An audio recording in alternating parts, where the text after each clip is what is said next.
Well, I think it's a very ambitious film. I think Chris Nolan tried to pull off a multi-dimensional narrative set within the subconscious of the human mind, and also provide an extremely entertaining thriller in a grand Hollywood scale.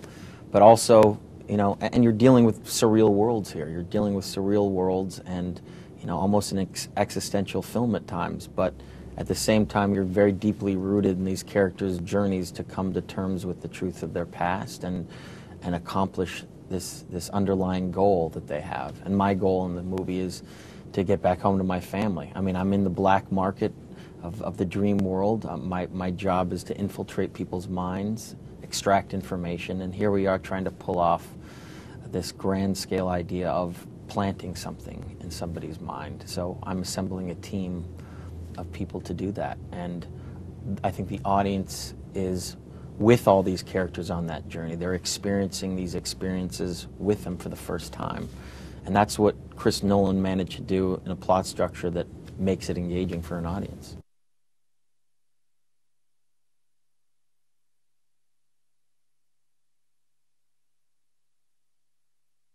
Well, we worked very hard on it. I mean, a lot of the visual stuff, a lot of the concepts that Chris wanted to pull off in this film were things we didn't really argue with him about. I mean, obviously the guy's got a great track record.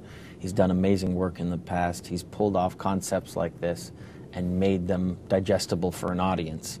So our job really was to have one-on-one interactions with him to try to create interesting characters and create characters that had emotional weight to them and give, you know, certainly for me, give my character a real cathartic journey and a character that comes to terms with who he really is. So in a way, it was like a giant, I looked at it like a giant therapy session for my character, this whole journey.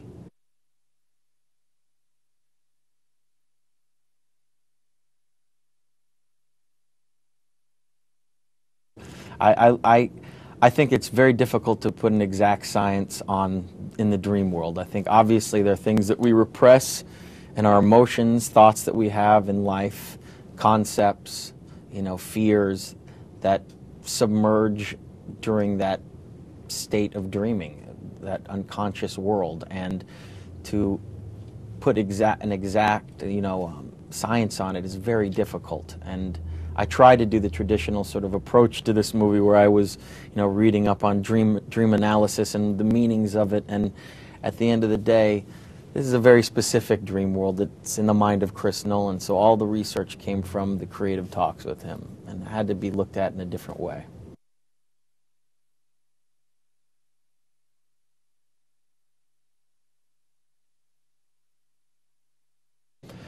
Well, we sort of expected the unexpected every day on set. I mean, we knew that there were these grand ideas that he wanted to pull off. But what's really interesting about Chris is, and I remember meeting him years and years ago, you know, he likes to put cultural references or things that we kind of understand in the world that we live in into science fiction. So you're never truly detached from what you see.